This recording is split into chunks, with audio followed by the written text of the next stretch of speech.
Kalau kamu punya toko roti, kamu pasti ngerti rasanya repot ngatur produksi, bahan baku, stok roti yang udah jadi, sambil tetap jaga kos supaya nggak bocor. Banyak toko roti yang kelihatannya ramai, tapi begitu cek angka bulanannya, hasilnya nggak sesuai. Nah, di video kali ini, saya akan tunjukkan gimana cara ngelihat angka itu dengan jelas pakai Akurat Online. Halo semuanya, saya Tri Wibowo, marketing Akurat Online yang siap bantu membuat pembukuanmu jadi lebih rapih dan efisien. Operasional toko roti itu termasuk unik. Tiap hari harus produksi dengan jumlah tertentu, tapi konsumennya nggak selalu stabil. Bahan baku cepat habis, roti jadi punya shelf life yang pendek, dan kalau salah taksir, hasilnya jadi waste dan biaya jadi naik. Biasanya masalah mulai dari bahan baku yang ada di dapur. Contohnya seperti tepung, mentega, coklat, atau keju, semuanya keluar terus tapi jarang ada yang catat konsumsinya secara rapi. Orang cuma lihat ada stok di rak tapi nggak pernah tahu sebenarnya habis berapa per harinya. Terus kita masuk ke bagian produksi roti. Ada banyak jenis roti dan masing-masing punya komposisi yang berbeda. Kalau nggak ada pencatatan yang jelas, akhirnya harga pokok produksi nggak terbaca. Padahal itu dasar buat nentuin harga jualnya. Kemudian masuk ke bagian penjualan retail. Ada roti yang dibeli di store dan ada juga yang diborong oleh reseller. Tapi karena outputnya tidak terintegrasi dengan penginputannya, toko roti sering nggak tahu mana produk yang sebenarnya paling untung. Dan yang paling sering kejadian, angka keuangannya nggak pernah terlihat dengan jelas. Pemilik toko cuma pegang omset, padahal sebenarnya yang penting itu berapa biaya produksinya, berapa margin produknya, berapa uang yang tertahan di bahan baku, dan berapa laba bulanannya. Nah, makanya di video ini saya akan mendemokan alur toko roti pakai Akurat Online. Fokusnya bukan cuma cara kliknya aja, tapi bagaimana sistem ini bisa bantu kontrol bahan baku, produksi, penjualan, dan laporan keuangan dalam satu alur yang jelas. Nah, sekarang saya udah ada di dalam database Akurat Online. Jadi untuk video kali ini, saya akan menjelaskan bagaimana caranya untuk menggunakan Akurat Online untuk bidang usaha toko roti. Nah, mungkin nanti saya akan jelaskan beberapa fitur atau beberapa cara yang biasanya digunakan oleh toko roti di dalam Akurat Online. Jadi kita sekarang mulai aja. Ini adalah tampilan pertama ketika kamu masuk ke dalam database Akurat Online. Nanti kamu diarahkan ke tampilan dashboard. Nah, ini adalah tampilan atau ringkasan singkat mengenai performa yang ada di bisnis kamu. Nah, kalau udah seperti ini, nanti kamu bisa sesuaikan widget apa aja yang mau kamu munculkan. Nah, nanti kamu cek aja di sini. Nah, tapi kalau untuk tampilan defaultnya dia seperti ini. Jadi udah ada beberapa widget yang disediakan oleh Akurat Online untuk tampilan defaultnya. Kemudian kita lanjut lagi. Untuk yang menu-menu di sebelah kiri ini, kita itu menyebutnya dengan nama modul. Nah, modul ini adalah kelompok besar atau menu besar yang nanti disesuaikan dengan fungsinya masing-masing. Kayak gini, contohnya kita buka modul KSN Bank. Ya, berarti nanti dia di dalamnya ini menunya itu berkaitan dengan modul KSN Bank. Nah, di dalamnya ini menunya kita nyebutnya itu dengan nama fitur. Jadi fitur itu adalah menu yang di dalam modul. Nah, modul itu kelompok besarnya. Nah, kurang lebih kayak gitu untuk perbedaan modul dan fitur. Terus, sebelum nanti kamu menggunakan Akurat Online, kamu juga harus menyiapkan master data. Master data itu nanti kita ada beberapa jenis. Yang pertama nanti ada master data akun perkiraan. Kemudian nanti ada master data untuk barang dan jasa. Kemudian nanti ada master data pelanggan. Ini dengan saldo piutangnya juga. Nah, kemudian nanti ada saldo untuk pemasok. Daftar pemasok dengan saldo utang ya, maaf. Jadi nanti beberapa master data tersebut yang harus kamu siapkan untuk menggunakan Akurat Online. Nah, nanti kamu nggak perlu input satu persatu. Nanti kamu bisa import menggunakan file Excel. Nah, nanti juga setelah video ini saya akan membuat cara untuk import master datanya. Jadi nanti kamu bisa cek aja, nah nanti kamu tinggal sesuaikan dengan kebutuhan. Nah, sekarang kita lanjut lagi. Jadi sebelum kita mulai untuk input transaksi, kita harus siapin dulu bahan atau barangnya kayak seperti apa. Nah, di sini kan kita ada, pasti kan kalau di toko roti itu dia ada proses produksinya ya. Nah, pastinya nanti kita harus produksi dulu terus sampai ke barang jadi. Jadi nanti kita beli bahan bakunya, terus nanti bahan baku tersebut kita produksi, baru jadi barang jadi. Kayak gitu. Nah, bahan bakunya apa contohnya? Misalkan kita beli tepung. Nah, kategori barangnya, nanti kamu kalau untuk default itu dia hanya umum aja. Cuma nanti kamu bisa pisahin. Misalkan kita mau bahan baku. Berarti nanti kita masukin di sini bahan baku. Nah, kamu simpan sebagai data baru di sini. Nah, kemudian kita ada jenis barang. Jenis barang di sini nanti kita ada beberapa pilihan. Jadi ada persediaan, non-persediaan, jasa, grup, varian, dan modifier. Nah, ini nanti beda-beda nih fungsinya biasanya. Jadi kalau persediaan ini yang nanti stok yang kamu kontrol. Kemudian kalau yang non persediaan ini, dia itu yang nggak bisa kamu kontrol stoknya. Jadi ketika kamu melakukan penjualan, dia langsung jadi pendapatan. Terus kemudian nanti kalau kamu melakukan pembelian, dia langsung jadi beban. Nah, yang ketiga kita ada jasa. Kemudian ada grup, ini untuk produk bundling. Nah, ini kita ada varian. Varian ini nanti untuk kayak misalkan kamu beli minuman nih. Nah, minuman itu kan pasti, toko baju aja biar gampang. Nah, toko baju itu misalkan pada baju A nih. Nah, baju A itu kan ada ukurannya, terus nanti ada pilihan warnanya. Nah, itu nanti kamu bisa pakai varian. Kemudian yang terakhir ini adalah modifier. Nah, kalau modifier ini dia biasanya untuk kayak topping kalau di perusahaan F&B. Jadi kalau kamu minum es teh manis, nanti toppingnya bisa ada boba, ada bisa pakai jelly. Nah, itu kurang lebih kayak gitu. Nah, berarti nanti kan kita pakai yang persediaan nih, karena nanti kan stoknya kita mau kontrol. Ya berarti nanti kita pakai yang ini. Kita pilih yang persediaan. Kemudian kita pilih satuannya apa? Nah, satuannya, misalkan kan kita pasti pakainya multi satuan nih, kita ada gram sama kilogram. Nah, kalau kamu mau masukin multi satuan, kamu masukin satuan yang terkecilnya dulu. Nah, kayak gini. Kita pakai yang gram, kemudian masukin satuan yang kedua. Yang kedua apa? Kilogram. Nah, pasti nanti ditanya nih, 1 kilogram itu berapa gram? Kayak gitu, berarti kan 1000. Nah, berarti kamu tinggal masukin 1000 gram. Kayak gitu. Nah, nanti dia tampilannya kayak gini. Nah, kalau nanti kamu ada satuan ketiga, kamu masukin lagi satuan ketiganya apa. Nah, nanti dia selalu acuannya itu ke satuan terkecilnya. Kayak gitu. Nah, terus kita lanjut lagi. Ini kita ada tab untuk informasi penjualan dan pembelian. Nah, ini sebenarnya itu sifatnya opsional. Karena ini bahan baku, kayak kan kita nggak, biasanya saya rekomendasinya isi di bagian informasi penjualan. Karena nanti kita kan ada harga jualnya. Cuma karena ini kita untuk bahan baku, kan kita nggak jual, cuma beli aja. Nah, kalau ini nanti sifatnya opsional, kamu bisa sesuaikan dengan kebutuhan. Nah, terus ini saya kosongin aja yang bagian informasi penjualan dan pembeliannya.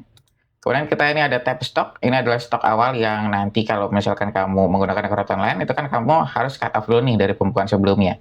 Nah, nanti saldo akhirnya menjadikan saldo awal di sini. Nanti kamu bisa input di bagian stok di sini. Kemudian kita ada tab akun. Nah, tab akun ini, kalau untuk template defaultnya, dia kan udah disediain ya, atau udah di mapping sama Crowd Online. Dia akan perkiraannya kayak gini. Nah, ini cuma nanti kamu masih bisa edit lagi. Nah, ini kan kita kan mau dipisah nih pasti. Kalau untuk yang awal kan pasti persediaan aja. Nah, saya mau dipisah antara bahan baku sama barang jadi. Nah, berarti nanti yang akun persediaan ini, yang tadi, ini saya ubah jadi bahan baku. Kemudian yang retur pembeliannya, juga ini saya ubah jadi bahan baku. Jadi nanti saya bisa tahu nih persediaan bahan baku saya, terus persediaan barang jadi saya itu berapa-berapa. Nanti kelihatan semuanya. Nah, kemudian gambar, ini nanti bisa kamu masukin foto, kemudian lain-lain. Ini untuk informasi lainnya dan dimensinya aja. Nah, kalau udah oke, kita tinggal simpan. Nah, berarti kita udah punya tepung nih. Kita ada tepung 1. Nah, kita udah punya bahan baku, kemudian kita masukin lagi. Misalkan kita ragi. Ya, berarti kita masukin lagi ragi. Ini persediaan, nih satuannya apa? Kita sama aja ya. Saya nggak tahu nih satuannya biasanya apa kalau untuk yang beli ragi. Nah, misalkan 1000. Nah, ini kita kosongin, kita ke ini aja, bahan baku. Kemudian bahan baku. Ini kita simpan. Nah, terus kita ada gula contohnya. Gulanya kita bahan baku juga. Persediaan. Ini kita masukinnya kilogram, ininya 1000 juga ya. Nah, kita ulangi seperti ini. Nah, ini contohnya ini ya. Ini kita ada bahan baku, kita ada 3. Nah, ini yang nanti kita produksi untuk jadi roti contohnya. Ini untuk resepnya nanti kamu bisa sesuaikan aja, cuma gambarannya saya pakai 3 bahan ini. Jadi tepung, ragi, dan gula. Nah, nanti setelah kita masukin bahan bakunya, masternya ini apa aja, kita masukin juga bahan atau barang jadinya itu apa. Misal kita jadinya roti A, ya berarti kita tinggal masukin dulu namanya roti A. Nah, di sini ini kan belum ada nih kategorinya, kita pilih.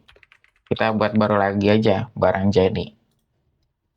Nah, kayak gini. Nah, ini tetap persediaan. Nah, jadinya pieces. Nah, terus kita untuk informasi penjualan ya, ini karena kita barang jadi, nah nanti kita masukin nih harga jualnya berapa. Misalkan satu roti 100.000, ya berarti kita tinggal masukin aja 100.000 di sini. Terus akunnya kita masukin jadi barang jadi. Nah, kayak gini. Jadi kita masukin sebagai barang jadi. Nah, kita tinggal simpan. Nah, berarti Ini kita punya gula, ragi, dan tepung ini sebagai bahan baku kita. Kemudian roti A ini kita jadikan sebagai barang jadinya atau hasil produksi yang nanti kita akan jual nih ke si pelanggan kayak gitu. Nah, terus sekarang kan ini kita udah punya master datanya. Berarti ini kan, tapi kan kita stoknya masih kosong nih. Berarti kita harus beli dulu bahan bakunya supaya kita bisa produksi untuk menjadi roti A. Nah, sekarang kita masuk ke alur pembelian barangnya atau pembelian stok. Nah, alur pembelian stok, kita bisa masuk ke modul pembelian di sini. Untuk alurnya nanti kita disediakan oleh akun online itu dari pesanan pembelian, penerimaan faktur, dan juga pembayaran pembelian. Nah, ini adalah alur yang disediakan oleh akun online. Tapi nanti kalau untuk alur ini kamu nggak harus ngikutin 100% sama persis nih kayak akun online. Jadi nanti kamu bisa sesuaikan aja dengan kebutuhan. Nah, yang penting nanti transaksi tersingkatnya itu kita dari faktur pembelian sama pembayaran pembelian. Jadi faktur ini untuk pengakuan hutangnya, dan pembayaran ini untuk pelunasan hutangnya. Nah, tapi kalau untuk alur pembelian ini dia ada satu fitur tambahan yang nanti biasa digunakan oleh orang gudang. Nah, fitur ini nanti dia akan terhubung ke fitur pesanan pembelian. Jadi nanti kita namanya itu fitur permintaan barang. Jadi ketika nanti si orang gudang input permintaan barang ini, pasti kan si orang gudang yang tahu nih stoknya itu yang kosong apa aja. Misalkan, oh stok gula kita habis. Nah, pasti kan si orang gudang ini pasti info nih ke bagian purchasing. Pak atau Bu, ini saya stoknya habis untuk bagian atau untuk item gula. Nah, nanti tolong dibeliin. Nah, berarti nanti si orang gudang tinggal input aja di sini. Nah, nanti dia akan langsung nge-link ke bagian pesanan pembelian. Tapi kalau kamu belum punya orang gudang, ya nanti kamu langsung masukin aja ke pesanan pembelian, nggak jadi masalah. Atau nanti bisa langsung ke faktur pembelian, itu juga nggak jadi itu juga nggak jadi masalah. Jadi nanti kamu bisa sesuaikan aja dengan kebutuhan. Nah, contohnya ini kita langsung masuk ke faktur pembelian aja di sini. Nah, ini kita ditanya nama pemasoknya itu siapa. Ini karena kita belum masukin master data, ini masih kosong, kita input data baru aja. Misalkan kita namanya pemasok A. Kita simpan sebagai data baru. Nah, kita mau beli apa aja? Nah, kita mau beli gula. Kita beli gulanya, pokoknya yang kilogram. Kita beli 5 kilo. Per kilonya berapa? 20.000 contohnya. Kita lanjut, terus kita beli tepung juga. Tepungnya kita beli 10. Ini 10 kilo. Nah, ini kita harganya berapa? Misalkan 15.000 harganya. Kita lanjut. Kemudian kita pakai ragi. Raginya kita beli berapa? 1 kilo aja contohnya. 1 kilo berapa? 10.000. Nah, kita lanjut. Nah, ini adalah item-item yang sudah kita input untuk pembelian bahan baku di sini. Kemudian kita ada bagian untuk yang informasi lainnya. Nanti kamu bisa sesuaikan. Nah, informasi lain ini nanti kita ada nomor faktur. Ini adalah nomor invoice yang kita dapat dari supplier. Nah, kalau nomor form ini untuk internal kita sebenarnya untuk penomoran transaksinya. Nah, nomor invoice-nya yang kita dapat itu berapa? Ini kita tinggal isi aja. Nah, kemudian kita ada syarat pembayaran juga. Syarat pembayarannya apa? Kamu ada COD atau nanti ada beberapa syarat lainnya. Nah, nanti kamu bisa sesuaikan. Nah, ini nanti fungsinya untuk hasil laporan itu kita ada jatuh temponya. Misal kita yang net 60. Ini saya sambil buka dulu deh. Kita sambil buka laporan utangnya ya, biar kamu kelihatan. Nah, ini kan kita masih kosong nih. Nah, ini kita udah, contohnya kita simpan. Nah, nanti di sini, ini kan kita kelihatan. Jadi, faktor pembelian yang udah kita input hari ini kita refresh, nanti dia akan masuk. Jadi kan tadi kita tuh pakai yang net 60 ya. Nah, nanti dia kayak gini. Jadi, kita input transaksi tanggal 7 Februari, terus jatuh temponya karena net 60, dia tanggal 8 April 2026. Nah, total utang kita sekian. 260.000. Nah, ini udah sesuai nih sama yang tadi. Nah, dia udah sesuai kayak gini. Nah, dia udah sesuai. Nah, terus kita juga ada di sini di fitur kalender. Nah, nanti kita kelihatan transaksi atau kegiatan apa aja yang mendatang yang harus kita lakukan atau kita selesaikan. Nah, ini 8 April. Nah, nanti kita ada faktur pembelian nih pada tanggal 8 April. Berarti kita punya utang. Nah, kemudian kita juga ada di dashboard-nya. Tapi kalau dashboard ini kan kalau untuk pertama dia belum muncul nih. Nah, ini kamu harus setting dulu. Jadi kalau bawaannya itu dia hanya seminggu ke depan. Ini kita bisa ubah ke 3 bulan ke depan. Nah, nanti kelihatan. Oh, kita tanggal 8 April kita ada jatuh tempo utang ke pemasok A. Nah, dia udah sesuai semua dengan laporannya kayak gini. Jadi nanti semuanya udah ada notifikasi lah istilah atau informasi. Jadi nanti kamu udah kelihatan, oh nanti saya kegiatan mendatangnya selama seminggu ke depan itu apa aja, nanti kelihatan semua di sini. Nah terus, kalau kita mau ngelunasin utangnya, ya berarti nanti kita langsung masuk ke pembayaran pembelian di sini. Pembayaran pembelian ini nanti untuk pelunasan utangnya, kita tinggal ditanya nih, bayarnya ke siapa. Kita kan tadi ke pemasok A ya, kita pilih, terus kita bayarnya pakai akun apa. Nah, karena kita saldonya ada di bank, kita pakai yang akun bank di sini. Nah, terus kita tinggal ambil. Nah, nanti kelihatan invoice kita yang masih outstanding itu apa aja. Kalau kamu punya 10 invoice, ya berarti nanti 10-nya muncul di sini semuanya. Tapi karena saya punya satu aja, dia satu aja yang muncul di sini. Terus kita tinggal klik lanjut. Nah, terus hitung nilai pembayaran. Nah, tapi kan pastinya ada beberapa kasus kita nggak langsung bayar semuanya. Nah, nanti kamu bisa bayar parsial juga. Misalkan dari 260.000 ini, saya mau bayar 100.000 dulu. Nah, nanti kamu bisa edit. Kamu tinggal klik, bayarnya berapa. Misal 100.000. Terus kamu hitung nilai pembayaran lagi. Nah, nanti kita simpan. Nah, nanti di sini, dia akan berkurang. Nah, dia sisa utangnya sisa 160.000. Karena kita udah bayar 100.000 tadi. Nah, kalau kita mau lunasin lagi, kita tinggal ulangi lagi aja. Oh, banknya kita isi dulu. Nah, ini kita tinggal klik ambil. Nah, nanti kan kelihatan nih sisanya berapa. Hitung nilai pembayaran, kita simpan. Nah, kalau kita udah lunas, di sini dia udah nggak ada transaksi lagi kalau kita klik ambil. Nah, dia udah kosong. Berarti berarti dia udah lunas nih pemasoknya. Nah, kalau dilihat di daftar laporannya, dia juga akan menghilang. Nah, kayak gini. Dia akan hilang, berarti kita udah lunas. Kemudian kita juga punya laporan neraca. Laporan neracanya, nah nanti kelihatan di sini. Nah, saldo bank kita berapa? Nah, kan tadi kita 100 juta ya, cuma kita pakai 260 untuk belanja. Nah, berarti nanti dia jadi bahan baku 260.000. Kayak gitu. Jadi nanti kelihatan, oh ternyata bahan baku kita persediaannya ada nilainya tuh sekian. Nah, nanti kelihatan semuanya di sini. Jadi semuanya real time untuk laporannya. Nah, terus kan kita sekarang udah punya stok. Nah, stok ini yang nanti kita ubah nih. Kita produksi untuk jadi roti A. Karena yang kita jual hanya roti A ini. Kita nggak ngejual tepung, nggak ngejual ragi, atau ngejual gula. Kita ngejual si roti A. Nah, untuk proses produksinya, nanti kita ada di modul persediaan. Modul persediaan ini kita ada fitur namanya pekerjaan pesanan dan penyelesaian pesanan. Sebenarnya dia ada 3 paket di sini. Ada 3 fitur, maaf. Jadi satu paket untuk yang produksi itu kita ada pekerjaan pesanan, penambahan bahan baku, dan penyelesaian pesanan. Cuma yang biasanya itu sering kepake pekerjaan pesanan dan penyelesaian pesanan. Kayak gitu. Nah, nanti kan ketika kamu udah produksi nih, misalkan, oh hari ini saya produksi dapat 100 roti. Nah, saya ngeluarin bahan bakunya tuh sekian. Nah, nanti kan pasti kamu udah punya catatannya. Nah, nanti bahan bakunya kamu catat di sini nih, di pekerjaan pesanan.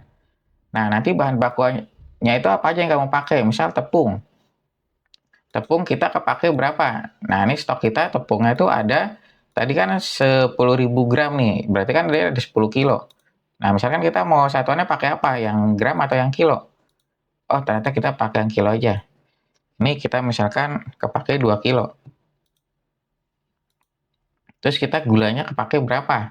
Gula kita ada 5 kilo. Misalkan kita kepake 3 kilo gulanya.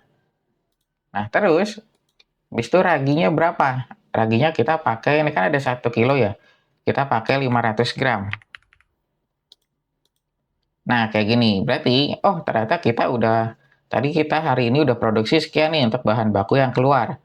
Nah, tepung, gula, dan ragi. Nah, kita tinggal simpan. Nah, kita menyimpan pekerjaan pesanan ini, berarti sistem itu membacanya atau menganalisanya sebagai proses produksi. Berarti si barang tersebut keluar, nah terus masuk ke proses produksi. Nah, nanti kita ada akun perkiraan tambahan. Ini persediaan dalam proses namanya. Jadi kalau kamu ada nilai di akun ini, berarti ada proses produksi yang belum selesai. Jadi nanti ibaratnya yang kayak tadi saya bilang, jadi bahan baku yang tadi kita keluarin, ini lagi dimasak nih atau diolah. Atau masih dalam proses untuk nanti pembuatan barang jadinya. Nah, berarti kita ada persediaan dalam proses namanya. Nah, nanti kalau kita udah selesaikan pekerjaan ini, berarti nanti nilai Terus dalam prosesnya ini dia pasti akan jadi 0 lagi. Nah, coba kita lanjut lagi sekarang.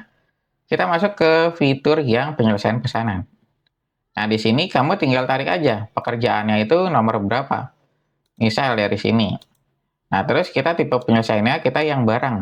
Jangan yang akun, kita pakai yang barang. Kemudian kita tinggal ambil aja. Maaf, bukan diambil, dari sini nih. Nah, kita tinggal masukin barang jadinya itu apa. Nah, misalkan kan tadi kita udah kelihatan ya. Oh, ternyata kita masukin nih atau barang jadinya berapa. Ternyata hasil produksi kita ini jadi 50 roti. 50 pieces roti dengan biaya 95.000. Ya berarti nanti HPP-nya 95.000 ini dibagi 50 roti. Itu jadinya berapa? Nah, coba kita lanjut di sini. Nah, kita tinggal simpan. Nah, ketika kita simpan, yang tadi saya bilang, ini akunnya pasti akan menghilang nih nilainya nih 95.000. Nah, dia akan berubah jadi barang jadi. Ini artinya berarti kita udah selesai untuk proses produksinya. Kalau kita cek di sini, ini kan tadi roti kita masih kosong. Kita refresh. Nah, dia akan bertambah jadi 50 pieces. Kalau kita cek, nah, dia di sini nih. Jadi dari roti A ini, kuantitasnya ada 50. Ini beban pokoknya 95.000. Ini yang tadi kita dapat dari yang hasil produksi tadi itu. Nah, HPP-nya per satu rotinya itu Rp1.900. Jadi nanti dia akan langsung ngitung otomatis semuanya. Jadi kuantitasnya berapa, terus nilainya berapa, sama nanti nilai HPP-nya berapa. Jadi nanti semuanya otomatis. Nah, sekarang berarti kan kita udah selesai untuk proses pembelian dan pembelian dan proses produksinya. Berarti sekarang kita tinggal langsung cek aja untuk proses penjualannya. Nah, penjualannya ini nanti saya merekomendasikan untuk menggunakan Akurat POS. Jadi Akurat POS ini adalah aplikasi kasir yang udah terintegrasi sama Akurat Online. Nah, nanti mungkin kalau untuk gambarannya kita langsung masuk aja ke Akurat POS. Nah, ini adalah tampilan awal untuk Akurat POS-nya. Jadi sebenarnya Akurat POS ini dia untuk aplikasi yang berbasis Android, tapi ini saya untuk kebutuhan pembuatan video, jadi saya pakai emulator supaya bisa digunakan di laptop. Tapi kalau untuk operasional harian, saran saya jangan pakai emulator. Kamu nanti pakai device Android aja, soalnya takutnya kalau pakai emulator ini kan dia nggak stabil. Ntar ya kamu nggak bisa akses atau nanti ada kendala-kendala lainnya. Nah, itu saya kurang tahu. Jadi saran saya, nanti kamu pakai device Android aja, supaya nanti mengurangi beberapa error atau kesalahan ketika kamu pakai emulator. Nah, kita lanjut lagi. Ini ada tampilan awalnya. Jadi kalau ini ada nama-nama kasir yang ada di toko kamu yang sudah kamu daftarkan. Jadi kalau kamu punya 10 kasir, ya berarti pasti nanti akan muncul 10 nama di sini. Cuma saya punya 2 aja di sini. Saya daftarin 2 aja. Nah, kalau kita klik, kita pakai yang supervisor di sini ya. Nah, nanti kita untuk pertama kali pasti ditawarin atau direkomendasiin untuk pembuatan PIN. Nah, kita tinggal buat PIN-nya. PIN-nya apa? Misalkan 0000. Kita ini sebagai contoh aja. Nah, kita tinggal mulai shift. Nah, nanti kamu bisa masukin modalnya itu berapa, kalau kamu dikasih modal untuk kasirnya. Tapi kita lanjut aja. Nah, ini adalah tampilannya ketika kita udah masuk nih ke dalam aplikasinya. Nah, ini berarti kita udah siap digunakan. Nah, ini cuma tadi saya salah setting nih, harusnya yang untuk bahan bakunya ini dia nggak muncul. Jadi yang muncul ini hanya barang jadinya aja. Nah, mungkin nanti saya buatin di video terpisah untuk setting Akurat POS ya, nanti biar kamu ada gambarannya. Cuma nanti kita abaikan aja yang bahan baku ini, kita fokus ke rotinya aja. Nah, kalau untuk fitur-fiturnya, di sini sebenarnya dia nggak terlalu lengkap untuk Akurat POS itu. Jadi kan dia hanya untuk membantu untuk transaksi penjualan aja di bagian kasir. Nah, enak ya, nanti kalau kamu pakai Akurat POS ini, ketika kamu input transaksi, dia akan langsung masuk ke Akurat Online. Jadi nanti kamu nggak perlu input manual lagi atau nanti proses import data. Jadi nanti dia udah langsung terintegrasi sama Akurat Online. Kemudian ketika kamu buat database-nya juga di sini, otomatis dia akan narik datanya ke Akurat POS. Tapi datanya nggak semuanya ditarik. Jadi hanya beberapa informasi yang dibutuhkan aja untuk si transaksi penjualannya. Kurang lebih kayak gitu. Nah, sekarang kita langsung simulasi aja mungkin untuk transaksi penjualannya. Nah, contohnya kita mau ngejual roti A. Nah, roti A ini kan tadi kita harganya 100.000. Nah, harga 100.000 itu didapat yang tadi kita input di sini. Nah, makanya tadi saya rekomendasiin untuk input harga jualnya. Jadi nanti dia akan muncul di sini 100.000. Nah, kuantitasnya berapa? Nah, kita bisa edit. Contohnya kita, oh, dia beli 5 pieces. Nah, kita langsung klik bayar. Nah, nanti kita di sini ada beberapa jenis pilihan pembayaran. Jadi ada tunai, non tunai, dan split bill. Ya gitu. Nah, contohnya kita mau bayar tunai. Nah, kita tinggal klik aja, terus kita tinggal bayar.